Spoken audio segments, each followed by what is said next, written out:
Oi pessoal, tudo bem? Então, vamos para a nossa primeira semana. Antes da gente entrar de fato nas escolas literárias, que a gente vai ver durante o ano, a gente vai ver nessa primeira semana uns aspectos da literatura em si. Então, eu e a professora Evelyn, a gente elaborou uma introdução à literatura bem básica. A gente também vai falar de alguns aspectos narrativos, para vocês entenderem melhor como vai acontecer a narrativa, por que o autor escreveu daquela forma, por que, enfim, ele pensou desse jeito. E a gente também vai falar sobre os gêneros literários, que aí vai ser ela mesma que vai falar para vocês.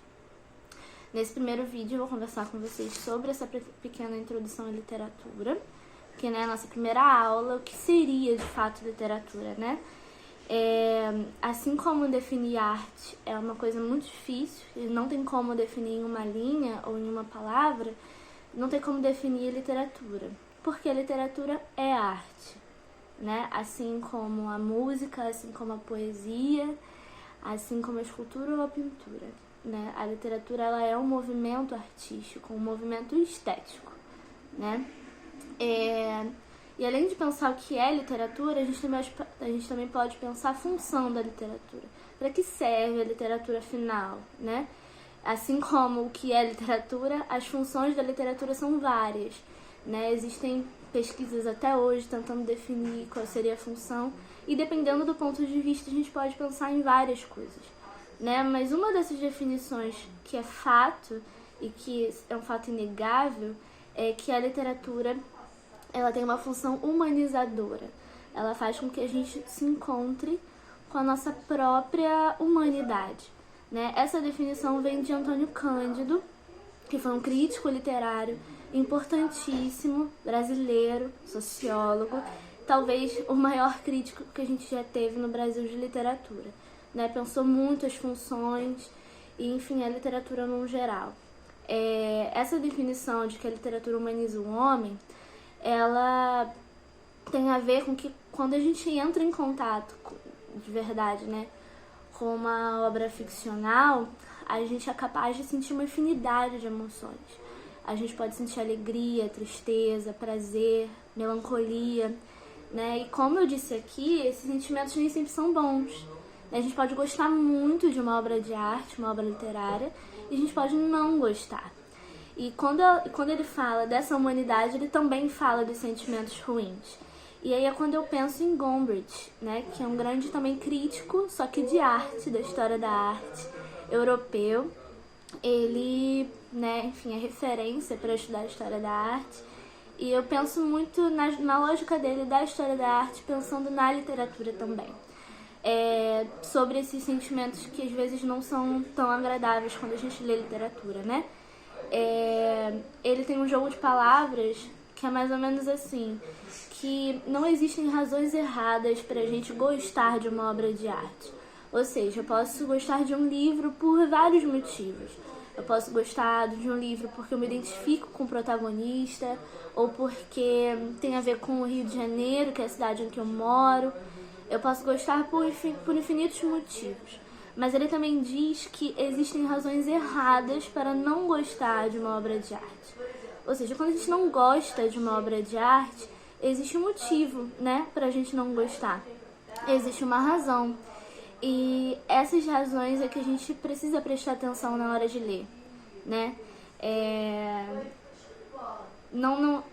É um conselho, né, que eu dou para vocês ao fazerem Enem, o ERJ ou qualquer vestibular.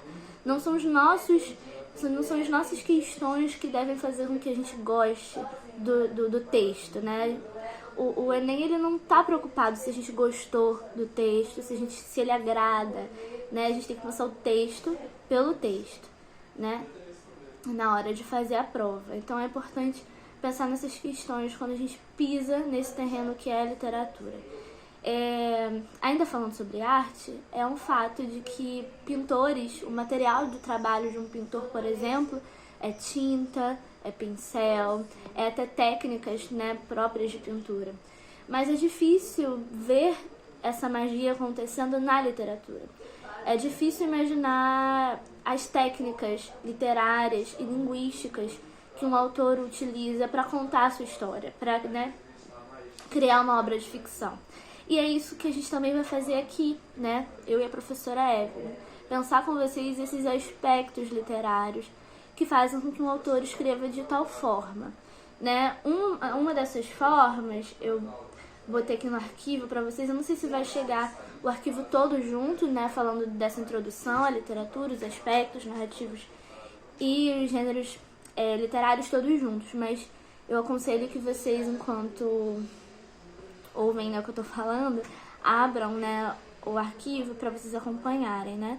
Uma das técnicas que os autores utilizam, né, para contar essa história, uma das formas de contar uma história é por meio da prosa e da poesia, né? A prosa e a poesia são duas formas completamente opostas de contar algo, né? Por exemplo, a poesia... Não, comecei pela prosa, né? A prosa, ela vai se organizar em linhas que vão seguir até o final da margem, caso a oração ainda esteja acontecendo. E a conjunção de várias orações vai gerar um parágrafo, né?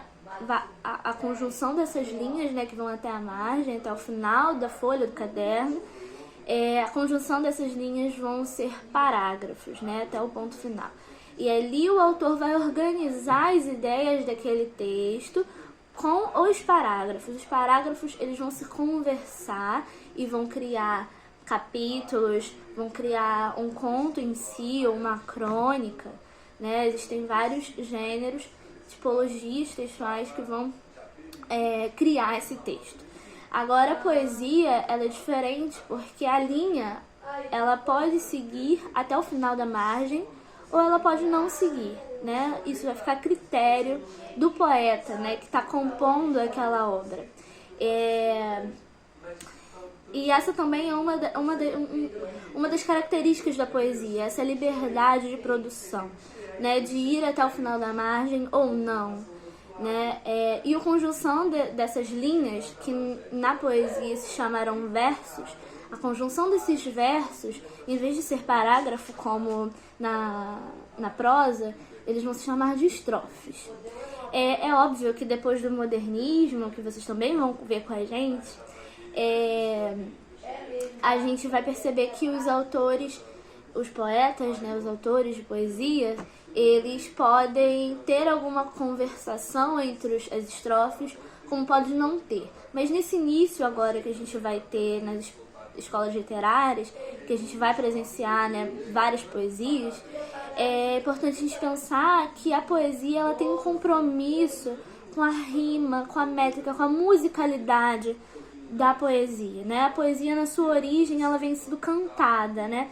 A poesia, ela tem esse viés de ser falado, né? De ser reclamado, né? Dito. Então, ele tem um compromisso com a sonoridade das palavras, dos versos e como eles se conversam, né? É uma forma de contar a história, mais focada na forma, e a prosa é mais no conteúdo, é o conjunto de conteúdos, de conceitos ali que vão criar o sentido, né, daquele texto, e não só a forma, né? E aí agora no próximo vídeo a gente fala sobre os aspectos narrativos.